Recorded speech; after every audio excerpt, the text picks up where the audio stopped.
So you look fast, light, and that seems to be the game plan. Yeah, I mean, that's it, right? It's too late now. The diplomacy has failed. I offered him to forfeit the fight, but he passed. Now we got to fight. Chael, what weight will you weigh on fight night? Under 220, hopefully closer to 214. I haven't weighed in a couple of weeks, but I think that's right. Was there any, I mean, did that require any kind of special preparation, or is that just kind of your typical walk-around weight? I was walking about 224, 222, so I try to get some weight off. I feel like I move a little better, conditioning is a little better.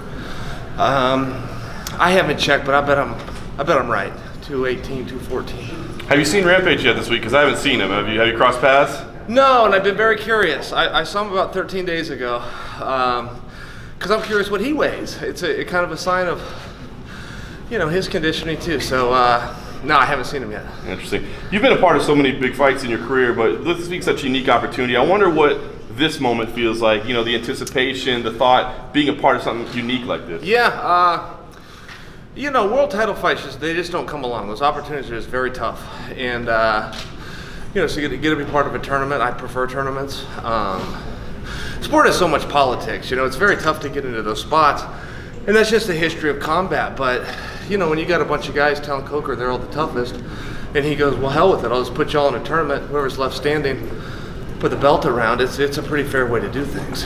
Chael, you said to me about 10 days ago, the truth is you don't really know what you're getting into in this, with yourself being one of the lightest men in the competition.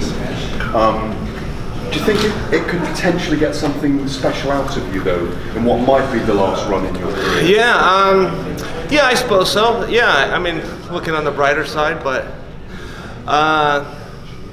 yeah, I don't fully know what to make of the size. I don't have a lot of training partners that are that size. I don't have a lot of experience with it, but I'm fine with it. I like it, but it is something new for sure. But did you find that when you have mentioned that when you're trying to take them down is a different task? Sure. But have you found that it's getting something special out of you at your age, what you've been through, all these things, you know? I don't know how I would word it, but I mean, it's different. I like that there's I've done this 49 times, and it has been the same a lot, good and bad, but there's something new here, something new. Do you think it's a one-off, or do you think this is something that the company should keep with? Oh, I hope they keep with it. A tournament's just the most fair way to do things. It takes the politics out, which is tough. On the business side of things, you got to put on the big fights. But yeah, I mean, I just think people understand tournaments. You know, from the NFL to the Olympic Games to the NCAA, brackets and tournaments are fair. It's a fair architecture. Fairness doesn't have a lot to do with life in general. You know, I'm not a big harper on fair, but it is. In this case, it is. I know you're dialed into your fight, but do you have any thoughts on Lima McDonald? A lot of people think that maybe determine the best welterweight in the world. I love it. I can't wait. Rory's so good, but Douglas is the champion, and he's the most slighted champion I've ever seen. All the stuff Tyron Woodley says really happens to Lima. It really does happen to Douglas, but you know, he's a nice guy, and the only thing coming out of his mouth is a smile, never any curse words. So because he's such a gentleman, people overlook him, you know. Happened to St. Pierre too. It's just a reality of the sport, but I think it's a big coming out party for him. I think he could lose that fight and still show his skills and make people go, oh wow, I get it now. You're really good. Chael even said that any fight with Chuck Liddell was a dead issue, but I spoke to him yesterday and he's still leaving the door open a little bit for a possible return. Any interest from you in that? You know, I spoke to him yesterday too. Really? I was on the Rich Eisen show. Right. I come in the dressing room and there was Chuck.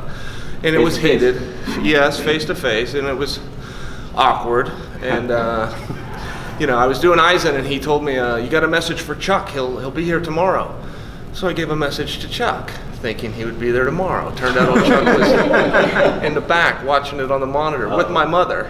So, you know, my mom and uncle had to get involved, and it was just a big, colossal. Separated? Yeah, and I had to go one way, and Chuck had to go the other, and it was weird. But I don't think there's anything there. I don't think he's going to fight again. I didn't ask him point blank because we were too busy yelling at one another. But he looked good. I'll give him. I mean, he looked like he was in shape. But I don't know. I don't know what he's going to do. But you'd be up for it, though, would you? I'm up for it right now. I'm ready to go. I'm ready to fight him yesterday in the green room. Would have reached right over my mother. Did you recognize him? Yeah, you know what? I saw that on the internet. It was actually growing back. The mustache shape, yeah, it was growing back. Yeah. He was not pleasant to talk to, but he did look good. I mean, he looked like he was in shape. What did he say when you came in? You know, see, here's the thing with Chuck is Chuck is a seemingly very nice guy. Everyone I talk to that know he's a seemingly gentleman, but he came through the competition era. We're in the entertainment era, and some of those guys, you know, they get offended a little easier, or the table that they helped set, and he did in fairness, has changed, and they feel like it changes their legacy, and they feel left out. And he was just pissed. And what am I supposed to do? One or two more guys. Let him be pissed. What do I care about Chuck's feelings? You see a surprising amount of no smack talk going against Quinton. What do you attribute that to? Rampage and I had heat, and it was a number of years ago, and I just assumed we'd pick up where we left off, and I was with him a couple weeks ago, and we just didn't. But it's a different feel too. I wasn't main event. I didn't have the obligation of carrying the card and selling the tickets. It was a totally different spot. And I never thought of myself as a trash talker, but a truth talker. And if I don't mean it, I won't say it. And I just don't have it. Rampage was a decent guy. As far as tournaments go, though, there is no fuse. There is no. You just advance against whoever else advances. You know, somebody asked me if I win this fight, am I going to call out Fedor? But it doesn't work that way. If I win this fight, then Fedor's got to beat Frank Mir, and we go from there. So, do you have any saved up jokes for Rampage right now? No, I don't have anything. No. I'll see him Saturday though. Well, your stand-up looks great, so I appreciate that. I guess Thank you're you. just working on that. Thank you. That's right. Yeah. He bet you $10,000 per takedown. Did you ever come up with another half to the wager? No, we never did. I don't even know if you can call that a bet. I mean, I felt like it was just a throw away. This is what I'll do. You know, this is what I'll do. I didn't take it too serious, but I am told by his people that he means it. He's a man of his word, and he'll write the check. So, how much do you think you're gonna collect? Three, one per round. Yeah, I'm not positive I can get him down, but I promise you, if I do, he will not get up. Is that how more or less you're expecting the fight to go? Yep. Yeah. Yep. I'm gonna get him down and hold him there. That's it. I think so. Yeah, I think that's it. Yeah. All right. Thanks, guys. Thanks, everyone. Thanks, Jeff. Hey Fight fans, it's Michelle Joy Phelps, and if you haven't already subscribed to my YouTube channel, make sure you go ahead and do so by clicking right here.